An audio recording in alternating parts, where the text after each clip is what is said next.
To paradise study classes by AJ sir. आज का video lecture हमारा बहुत ही इंपॉर्टेंट टॉपिक पर बेस्ड है। इसका नाम है क्वाड्रिलेटरल।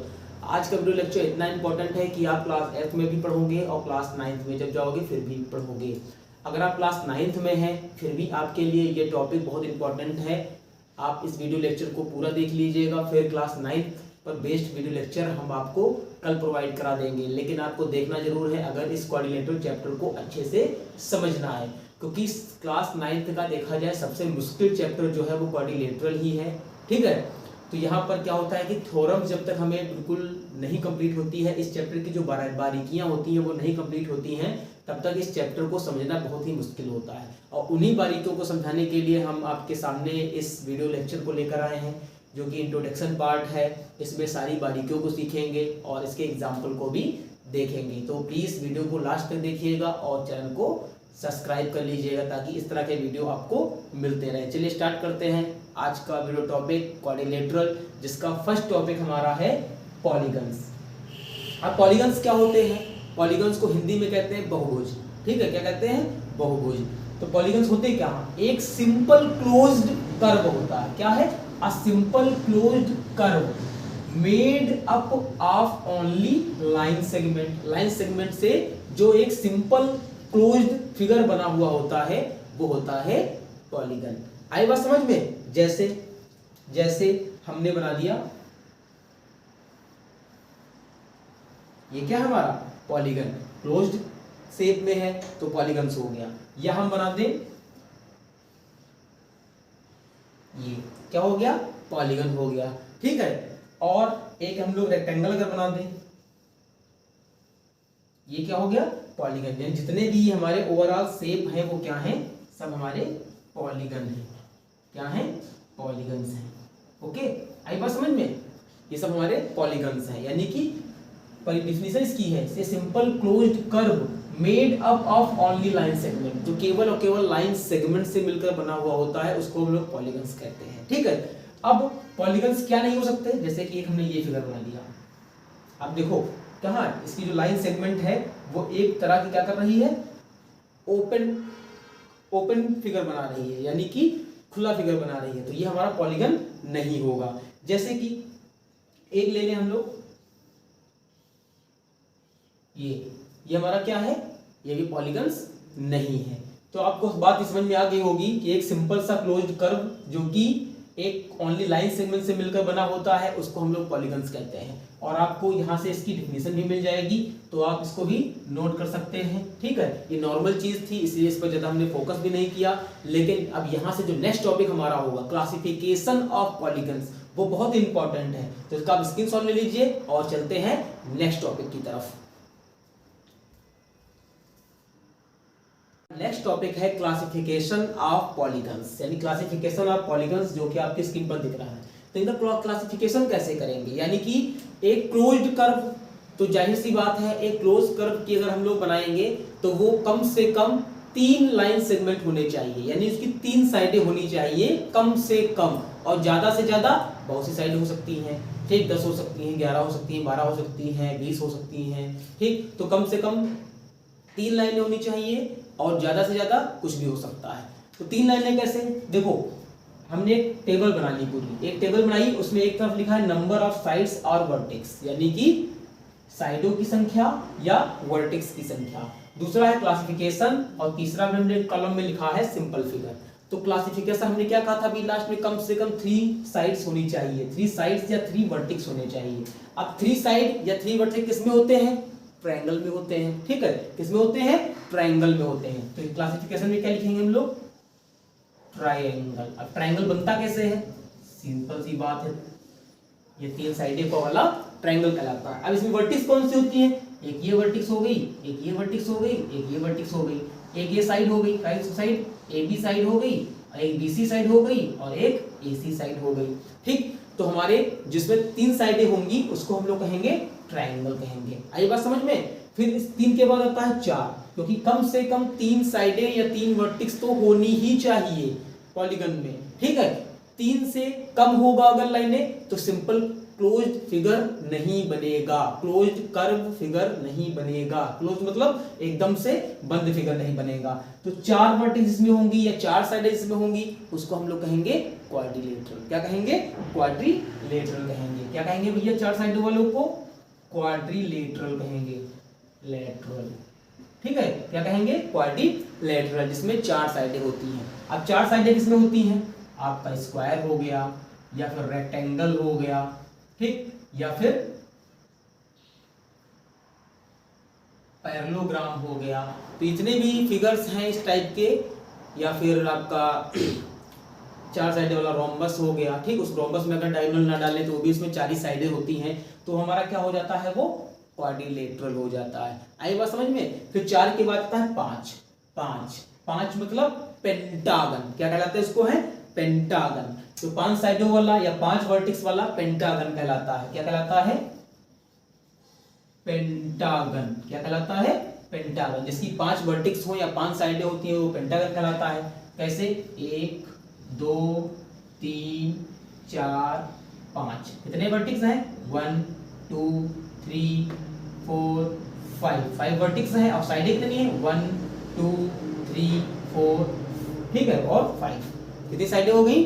5 साइडें हो गई और 5 वर्टेक्स हो गई। 1 2 3 4 5 वर्टेक्स हो गई। तो 5 साइडें 5 वर्टेक्स क्या कहलाएगा? पेंटागन कहलाएगा। आई बात समझ में? इसके बाद आता है 6। 6 पर क्या होता है? हेक्सागन। क्या होता है? 6 पर हेक्सागन। क्या होता है? हेक्सागन। और कैसे बनता है? जिसमें कितनी साइडें हो? 1 2 3 4 5 1 6। 6 साइडों वाला, जिसकी 6 साइडें हो वो कहलाता है हेक्सागन। अब इसमें वर्टेक्स भी 6 होते हैं, जैसे 1 2 3 4 5 6। 6 वर्टेक्स हो गए तो हेक्सागन हो गया। 6 साइड्स हो गए, हेक्सागन हो गया, ठीक। 7 पर क्या आता है? हेक्सागन। 6 पर आता है। और फिर 7 पे क्या आता है? हेप्टागन। क्या आता है? हेप्टागन। तो 7 पर क्या लिखेंगे हम लोग? हेप्टागन। हेप्टागन, ये हो गया 7।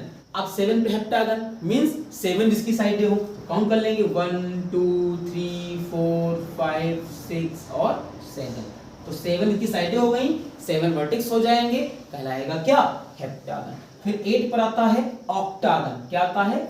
ऑक्टागन। ऑक्टागन यानी कि 8 आता है। अब साइडें बना लो, 1 2 3 4 5 6 7 8। 8 साइडें बन गई, तो ये क्या बन गया? ऑक्टागन बन गया। या 8 वर्टेक्स भी इसमें काउंट करेंगे तो 8 ही आएंगी। ऐसे ही 9 के लिए आपको नोनागन हो जाएगा और 10 के लिए डेकागन हो जाएगा, ठीक है। और धीरे धीरे बढ़ते चलेंगे तो कहां तक ले चलेंगे? n तक, तो हो जाएगा एनगन। क्या हो जाएगा? एनगन। और इसमें भी n साइडें या n वर्टेक्स हो जाएंगी। तो इसी प्रकार से हम लोग इसका क्लासिफिकेशन कर लेते हैं। लेकिन क्लासिफिकेशन करने से पहले हमारे पास मिनिमम साइडें 3 होनी चाहिए या 3 वर्टेक्स होनी चाहिए, और मैक्सिमम कितनी भी हो सकती हैं। तो ये हो गया क्लासिफिकेशन ऑफ पॉलीगन्स, ठीक। आई होप आपको ये समझ में आया होगा। वीडियो समझ में आ रहा होगा तो प्लीज लाइक कर लीजिए और चैनल को सब्सक्राइब कर लीजिएगा, और इसका स्क्रीनशॉट ले लीजिए। और चलते हैं अपने नेक्स्ट टॉपिक की ओर। नेक्स्ट टॉपिक है कॉनकेव एंड कॉन्वेक्स पॉलीगन, ठीक है। तो कॉन्वेक्स और कॉनकेव पॉलीगन क्या होते हैं, बहुत अच्छे से समझिएगा। देखो डिफिनेशन क्या है convex polygon. A convex polygon has all in interior angle, all it's interior angle कर दो यहां पर, all it's interior angle less than 180 degree. यानी कि कॉन्वेक्स पॉलीगन वो पॉलीगन होते हैं जिनके सारे आंतरिक कोण, आंतरिक मतलब अंदर के कोण, इंटीरियर एंगल्स जो होते हैं वो 180 से नीचे होने चाहिए, कम होने चाहिए, 180 से ज्यादा नहीं होने चाहिए। अगर 180 से सारे एंगल कम होंगे तो वो हमारा पॉलीगन कॉन्वेक्स पॉलीगन कहलाएगा, ठीक है। और फिर आता है कॉनकेव पॉलीगन। तो कॉनकेव पॉलीगन क्या होते हैं? A concave polygon has least one interior angle more than 180 degree. यानी कि जो हमारा कॉनकेव पॉलीगन होता है उसका कम से कम एक एंगल 180 से ज्यादा होना चाहिए, यानी मोर देन 180 होना चाहिए। अगर सारे के सारे एंगल 180 से नीचे होंगे, कम होंगे, तो वो कॉन्वेक्स पॉलीगन कहलाएगा। अगर उसका एक भी एंगल 180 डिग्री से ज्यादा हो जाएगा तो वो आपका कॉनकेव पॉलीगन हो जाएगा। तो ये होगा इसका डिफरेंस, कॉन्वेक्स और कॉनकेव पॉलीगन्स का डिफरेंस हो जाता है। तो एग्जांपल देखते हैं। एग्जांपल जैसे कि सबसे पहले क्या है, कॉन्वेक्स पॉलीगन लेते हैं। तो कॉन्वेक्स पॉलीगन जैसे कि हम लोग बना लें पेंटागन 1 2 3 4 एंड 5।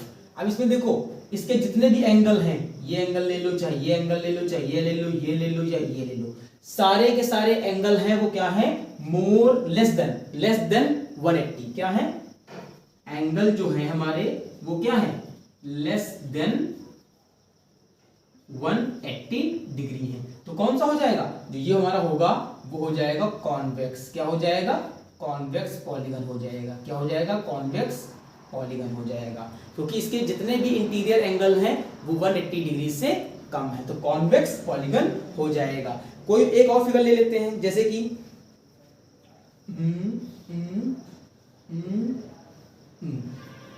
ले लिया। अब इसमें देखो कितने एंगल हैं, 1 2 3 4 एंगल्स हैं, पर इसमें कोई भी एंगल 180 डिग्री से ज्यादा नहीं है, यानी कि 180 डिग्री से कोई भी एंगल ज्यादा नहीं है। इसलिए जो ये पॉलीगन हमारा होगा वो कॉन्वेक्स पॉलीगन हो जाएगा। क्या हो जाएगा, ये भी कॉन्वेक्स होगा। क्या होगा, कॉन्वेक्स पॉलीगन होगा। ठीक है, दूसरी तरफ एग्जांपल लेते हैं किसके, कॉनकेव पॉलीगन के। अब कॉनकेव पॉलीगन में क्या था कि उसका एक एंगल होना चाहिए 180 से ज्यादा, यानी 180 से अगर एक भी एंगल ज्यादा हो गया तो वो हमारा कॉनकेव पॉलीगन हो जाएगा। जैसे एक ये बनाया हमने,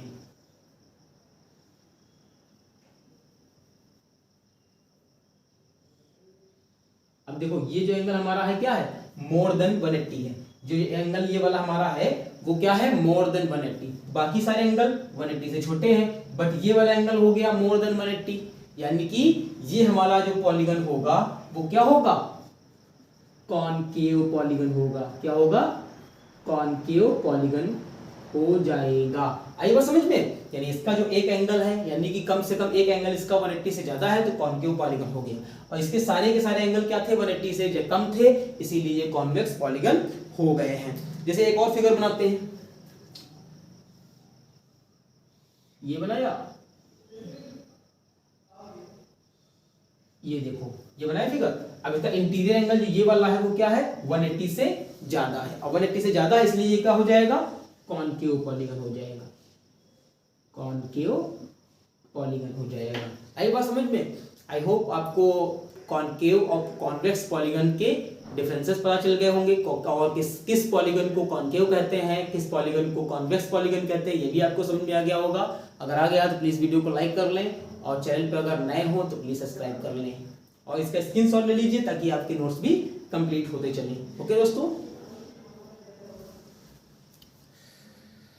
हमारा नेक्स्ट टॉपिक है angle sum property, angle sum property of quadrilateral. ठीक है, तो सबसे पहले हम आपको लेकर चलते हैं ट्रायंगल की तरफ में। जब हम लोग ट्रायंगल पढ़ते थे, किसी भी क्लास में आपने ट्रायंगल जरूर पढ़ा होगा, तो आपको यह भी बताया गया होगा कि ट्रायंगल की एंगल सम प्रॉपर्टी जो होती है वो क्या होती है, sum of all angle equal to 180। यानी कहने का मीन्स ये है कि इस वाले एंगल को, इस वाले एंगल को और इस वाले एंगल को जब हम लोग क्या करते थे, सम कर देते थे, जोड़ देते थे, तो वो एंगल 180 के बराबर हो जाता था। ठीक है, तो जो angle sum property of quadrilateral है वो ज्यादा डिफरेंस नहीं है, बिल्कुल सेम है। ट्रायंगल में क्या कहते थे कि एंगल सम प्रॉपर्टी यानी all of angle, sum of all angle equal to 180 degree, ये कहते थे किसमें, ट्रायंगल के सम प्रॉपर्टी में। बट हम लोग यहाँ पे पढ़ रहे हैं angle sum property, angle sum property of quadrilateral, यानी क्वाड्रिलेटरल की एंगल सम प्रॉपर्टी पढ़ रहे हैं। ठीक है, तो मैं आपको बता दूं कि angle sum property of quadrilateral होता है ऑल ऑफ एंगल का सम 360 के बराबर होना चाहिए। ठीक है, कैसे? जैसे ये इन तीनों को हम लोग ऐड करते थे, तीनों एंगलों को, तो 180 के बराबर आता था। वैसे ही एक क्वाड्रिलेटरल जब लोग बनाएंगे, क्या बनाएंगे? एक क्वाड्रिलेटरल बनाएंगे, तो इस वाले एंगल को, इस वाले एंगल को, इस वाले एंगल को और इस वाले एंगल को अगर हम लोग क्या करेंगे, ऐड कर देंगे तीनों को, तो एंगल सम प्रॉपर्टी कहती है इन चारों एंगलों का सम जो होगा वो 360 के बराबर होगा। क्या होगा? 360 के बराबर होगा। आई बात समझ में? तो angle sum property of quadrilateral क्या होता है? कहती है, ये प्रॉपर्टी कहती है कि क्वाड्रिलेटरल के अंदर के जितने भी एंगल होंगे उन सबको जोड़ दो और 360 के बराबर ले आओ। ठीक है, जैसे ट्रायंगल की कहती थी। ठीक, अब कैसे प्रूफ करेंगे हम लोग? देखो, ये हमारा एक एंगल हो गया, आई बात समझ में? इस पर हमने एक डायगोनल डाल दी, जैसे हमारा था ए बी सी डी। ठीक है, जब एक क्वाड्रिलेटरल में हमने डायगोनल डाली तो वो दो ट्रायंगल में बट गया। एक ट्रायंगल हमारा ये हो गया, एक ट्रायंगल ये हो गया। तो आपको पता है कि angle sum property of triangle equal to क्या होता था? Sum of all angle equal to 180। तो sum of all angle equal to 180 हो गया। ऐसे ही sum of all angle equal to 180। आप क्या करेंगे? 180 प्लस 180 क्या हो जाएगा? 180 प्लस 180 इक्वल टू क्या हो जाएगा? 360 हो जाएगा, 360 डिग्री। तो क्या करेंगे? ऐसे ही एंगल सम प्रॉपर्टी जो हमारी होती है क्वाड्रिलेटरल की, वो कहती है कि सारे एंगल को आप जोड़ दे और जोड़ने के बराबर भी किसके होने चाहिए? वो 360 के बराबर होने चाहिए। ठीक है, तो इसका हम लोग एग्जांपल देखते हैं कैसे हम लोग करेंगे इस तरह के क्वेश्चन को एंगल सम प्रॉपर्टी लगा के। जैसे कि हमारा एक क्वेश्चन है, एक फिगर बना हुआ है सिंपल सा। ठीक है,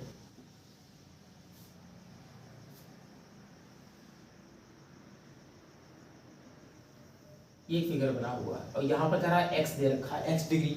ठीक, और यहाँ पर दे रखा है 130, क्या दे रखा है? 130 डिग्री। और यहाँ पर कितना दे रखा है? 50 और 120। यहाँ पर दे रखा है 120 और यहाँ पर दे रखा है 50 डिग्री। ठीक है, तो फाइंड क्या करना है? Find x। क्या फाइंड करना है? Find x। ठीक है, तो इसमें क्या लगाएंगे? एंगल सम प्रॉपर्टी लगाएंगे। क्या लगाएंगे? एंगल सम प्रॉपर्टी लगा देंगे। इसमें एंगल सम प्रॉपर्टी लगाएंगे तो क्या होगा? A B C D, sum of all angle equal to 360। तो क्या हो जाएगा हमारा? यहां से इधर देखते हैं, angle A plus angle B plus angle C plus angle D equal to angle A plus angle B plus angle C plus angle D equal to 360। Angle sum property कहती है कि सभी एंगलों को, चारों एंगलों को जोड़ो और 360 के बराबर कर दो। तो एंगल ए कितना दे रखा है? 50, ये हो गया 50, प्लस एंगल बी कितना दे रखा है? 30, ये हो गया हमारा 30, प्लस एंगल सी 120, यहाँ पर हो जाएगा 120, प्लस एंगल डी एक्स है, ये एक्स हो गया इक्वल टू 360। यानी एंगल सम प्रॉपर्टी से हम लोग जो एंगल हमारा नहीं दिया होगा उस एंगल को हम लोग फाइंड कर सकते हैं। इसको क्या करते हैं? इसको जोड़ लेते हैं, ऐड कर लेते हैं। तो 250 प्लस 50 300 हो जाएगा। 300 क्या हो जाएगा? 300 प्लस x इक्वल टू 360। तो यहाँ से x की वैल्यू फाइंड करेंगे तो हो जाएगा 360 माइनस का 300। क्यों? क्योंकि प्लस का था, इक्वल के उस तरफ जाएगा तो माइनस का हो जाएगा। तो x इक्वल टू क्या बचेगा हमारे पास? 60 डिग्री। यानी जो हमारा एंगल मिसिंग था x वाला वो कितना आ गया? 60 डिग्री। ठीक है, तो इसको एक बार फिर से काउंट कर लेते हैं। तो 230 प्लस 50 250 प्लस 50 300। ठीक है, तो ये हमारा क्या आ गया? एंगल x, जो एंगल हमारा फाइंड करना था वो 60 डिग्री आ गया।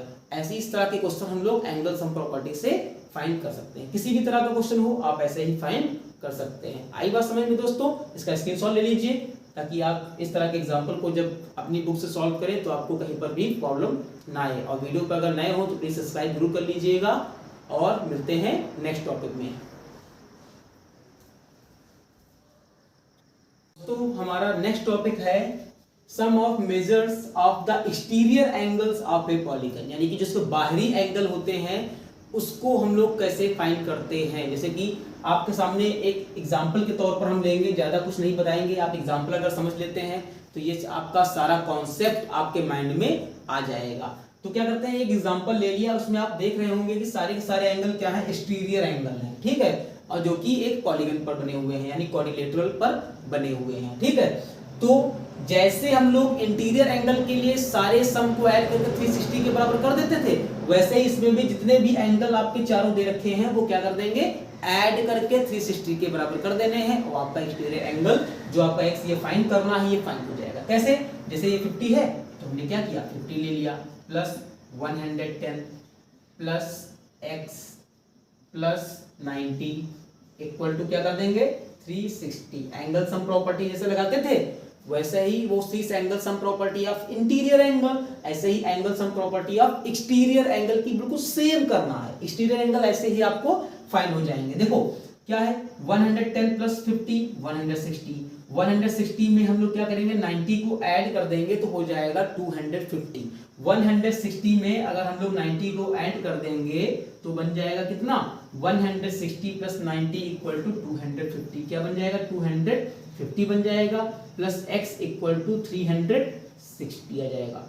अब ये प्लस का इक्वल के उस तरफ लेकर जाएंगे तो हो जाएगा हमारा माइनस का, तो 360 माइनस 250 आ जाएगा, तो x इक्वल टू कितना आएगा 360 में 250 निकाल देंगे तो सिंपल सी बात है, क्या कर लेंगे हम लोग सब्ट्रैक्ट कर लेंगे। तो 360 में 250 फाइंड करेंगे, क्या करेंगे सब्ट्रैक्ट कर देंगे, तो यहाँ पर 0 बचेगा, 5 से 6 से 5 जाएगा तो 1 बचेगा, 3 से 2 जाएगा तो 1 बचेगा, यानी हमारे पास जो एंगल बचेगा वो 110 डिग्री एंगल आ जाएगा।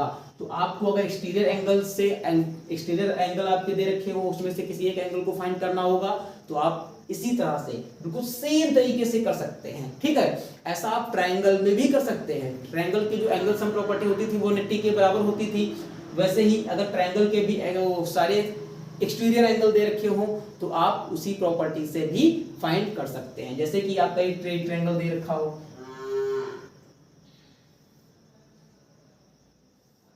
ठीक है, ये एंगल दे रखा हो और ये एंगल दे रखा हो और ये एंगल दे रखा हो, तो आप इसके एंगल सारे के सारे फाइंड कर सकते हैं। जैसे कि यहाँ पर दे रखा हो 50, जैसे कि यहाँ पर मान लें 90 दे रखा है, यहाँ पर मान लें दे रखा है 30, आपको ये एंगल फाइंड करना हो तो एंगल सम प्रॉपर्टी से आप ऐसे ही फाइंड कर सकते हैं। चलिए अब चलते हैं अपने नेक्स्ट टॉपिक की तरफ, और वीडियो पसंद आ रही हो, समझ में आ रही हो तो प्लीज़ लाइक कर लीजिएगा, और चैनल पे नए हो तो सब्सक्राइब करना दोस्तों बिल्कुल भी नहीं भूलिएगा। ओके दोस्तों,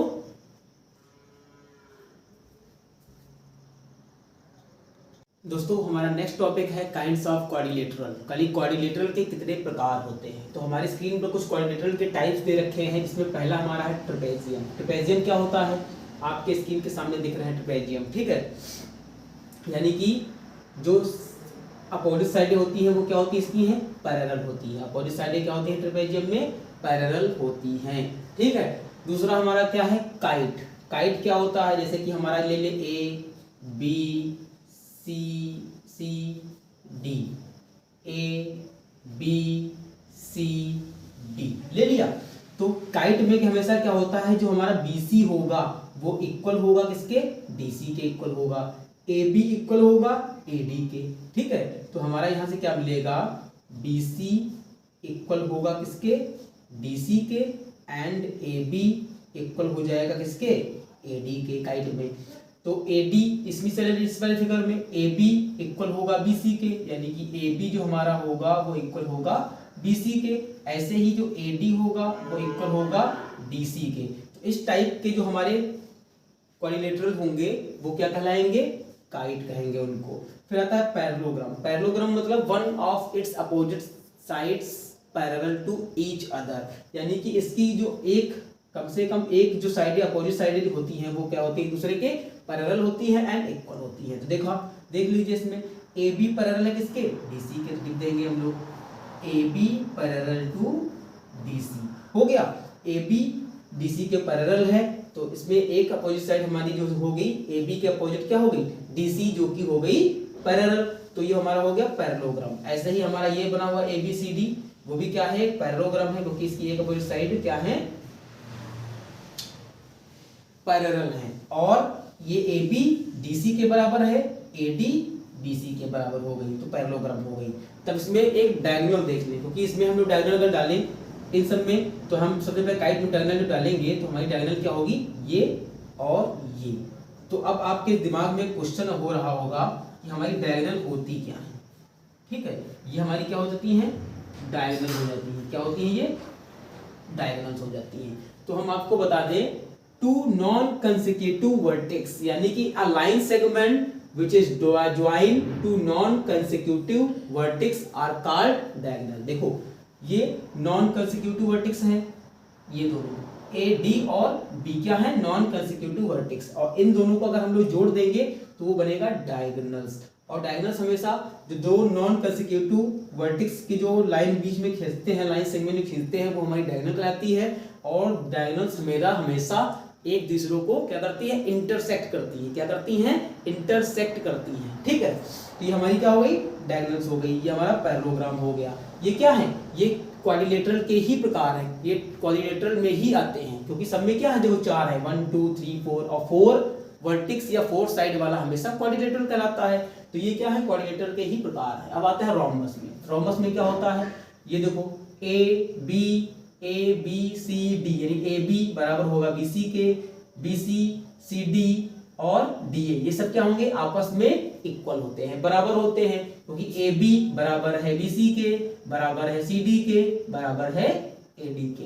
तो जिसमें चारों साइडें बराबर हो वो कहलाता है रोम्बस। और इसकी जो ए सी है और डी बी है, ये क्या कहलाते हैं, डायगोनल्स कहलाते हैं। ये भी इंटरसेक्ट करते हैं एक दूसरे को, बट 90 डिग्री पर इंटरसेक्ट करते हैं। कहां पर करते हैं, 90 डिग्री पर करते हैं। तो यहां पर ये भी क्या कर रहा है, A B C D is a rhombus, जहां पर ये डायगोनल जिसके हैं वो क्या कर रहे हैं, 90 डिग्री पर इंटरसेक्ट कर रहे हैं। फिर आता है रेक्टेंगल। अब रेक्टेंगल से तो आप भली भांति परिचित होंगे, यानी कि अपोजिट साइडें क्या होती हैं, पैरेलल होती हैं, और इसके एंगल जो बीच के होते हैं वो सब 90 के होते हैं। यानी कि एक रेक्टेंगल में ये वाली लाइन, ये लाइन इक्वल होंगी, ये लाइन क्या होंगी, आपस में इक्वल हो जाएंगी। फिर हम आता है नेक्स्ट टॉपिक आता है स्क्वायर। स्क्वायर क्या होता है, जिसकी सभी साइडें, चारों साइडें एक दूसरे के बराबर होती हैं, वो स्क्वायर कहलाता है। ठीक है, तो ये हमारे हो गए टाइप्स ऑफ क्वाड्रिलेटरल।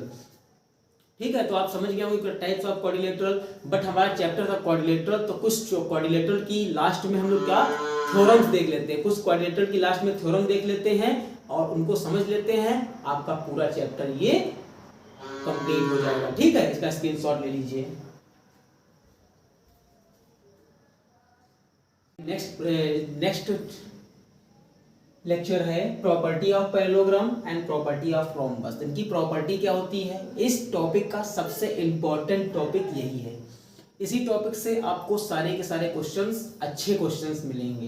तो इसकी क्या प्रॉपर्टी होती है, प्रॉपर्टी नंबर 1 कह रहा है, प्रॉपर्टी 1 कह रहा है कि the opposite angle of a parallelogram are equal. तो अब यहाँ पर एक अपोजिट एंगल की बात हुई, तो आपको सीखना पड़ेगा कि इसके अपोजिट एंगल होते क्या है।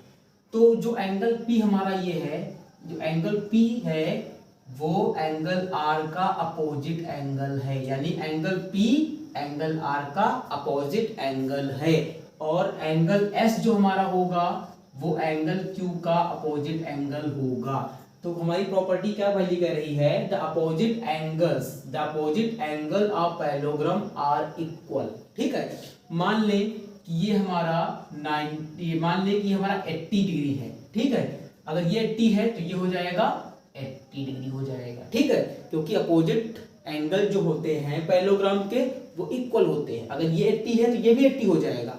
मान ली ये x होगा अगर, तो ये भी हमारा क्या हो जाएगा, x ही हो जाएगा, because opposite angle of a parallelogram are equal. आपको याद रखना पड़ेगा ये प्रॉपर्टी। ठीक है, फिर सेकंड नंबर है प्रॉपर्टी हमारी, the diagonals of a parallelogram bisect each other. जाहिर सी बात है कि अगर इसको हम डायगोनल डालेंगे, डायगोनल मतलब नॉन कंसेक्यूटिव वर्टेक्स पर जो दो नॉन कंसेक्यूटिव वर्टेक्स को जोड़ती है लाइन सेगमेंट, उसको कहते हैं डायगोनल्स। तो हमारा नॉन कंसेक्यूटिव वर्टेक्स क्या हो जाएंगे, एक P हो गया, एक R हो गया। अगर इसको हम लोग क्या करेंगे, एक लाइन सेगमेंट से जोड़ देंगे तो हमारा हो गया डायगोनल। S को हम लोग क्या करेंगे, Q से जोड़ देंगे तो हमारा SQ हो गया डायगोनल्स। एक PR हो गया डायगोनल्स, एक SQ डायगोनल्स हो गया। अब प्रॉपर्टी क्या कहती थी कि जो हमारी पैरेललोग्राम की जो डायगोनल्स होते हैं, यानी diagonals of a parallelogram bisect each other. जाहिर सी बात है जब दोनों बाइसेक्टर हमने डायगोनल डाले तो इस पॉइंट पर ऊपर क्या कर रहे हैं, दोनों एक दूसरे को बाइसेक्ट कर रहे हैं, तो इसको कहते हैं बाइसेक्ट। ठीक है, इसी की थर्ड प्रॉपर्टी हमारी है the adjacent angle in a parallelogram are supplementary. अब देखो एंगल्स आपने पढ़े होंगे, right angle, supplementary angle, acute angle, ठीक, तो वैसे ही सप्लीमेंट्री होते हैं। क्या होते हैं, सप्लीमेंट्री होते हैं। कौन से एंगल, एडजेसेंट, क्या है, एडजेसेंट एंगल, ये वाला आपका है एडजेसेंट एंगल। तो इसके एडजेसेंट एंगल क्या है पता है आपको, जो एंगल P है वो एंगल Q का एडजेसेंट एंगल है। क्या है, एडजेसेंट एंगल है, या एंगल P एंगल S का एडजेसेंट एंगल है। यानी कि जो एंगल एक दूसरे से लाइन सेगमेंट जो आए, लाइन सेगमेंट जो मिल जाती हैं दोनों एंगलों के, वो एडजेसेंट एंगल होते हैं। यानी P का एडजेसेंट एंगल Q भी है और P का एडजेसेंट एंगल S भी है। S का एडजेसेंट एंगल R है और S का एडजेसेंट एंगल P है। तो ये हम हमारे होते हैं एडजेसेंट एंगल। आई होप आप समझ रहे हैं। तो the adjacent angles in a parallelogram are supplementary, यानी कि जो एडजेसेंट एंगल पैरेललोग्राम के होते हैं वो सप्लीमेंट्री होने चाहिए। नेक्स्ट हमारा टॉपिक है प्रॉपर्टी ऑफ रोम्बस।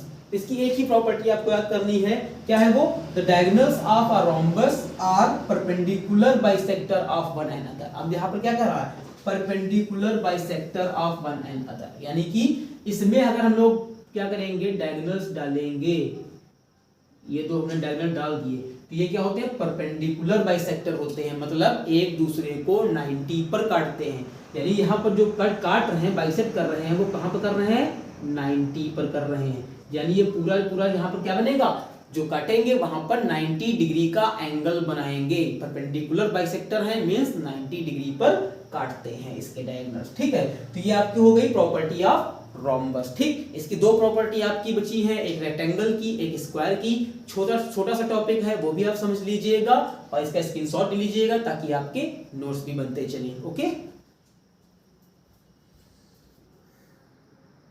हमारा छोटा सा टॉपिक है जो कि लास्ट टॉपिक इस चैप्टर का है, property of rectangle and property of square. Property of rectangle क्या होती है, तो रेक्टेंगल के बारे में आप जानते हैं कि जो इसकी अपोजिट साइड होती है वो इक्वल होती है, यानी कि AB DC के इक्वल होगा और AD BC के इक्वल होगा, ये तो आप समझते हैं। लेकिन इसकी प्रॉपर्टी एक और होती है, वो है the diagonals of a rectangle are of equal length, यानी कि जो इसके डायगोनल्स होते हैं AC और BD, इसके BD और AC जो डायगोनल्स होते हैं वो इक्वल लेंथ में होते हैं, मींस बराबर होते हैं। यानी कह सकते हैं हम लोग हैं कि AC जो बराबर होगा वो BD की होगा। ठीक है, AC बराबर किसके होगा, BD की होगा, इस प्रॉपर्टी से, क्योंकि diagonals of rectangle are in equal length, equal length में होते हैं। तो हमारा जो AC होगा वो किसके बराबर हो जाएगा, DB के बराबर हो जाएगा इक्वल लेंथ में जब होते हैं। तो ये हमारी प्रॉपर्टी रेक्टेंगल की हो गई। और आपको तो पता है कि जितने भी एंगल होते हैं वो क्या होते हैं, 90-90 के होते हैं। किसके किसके होते हैं,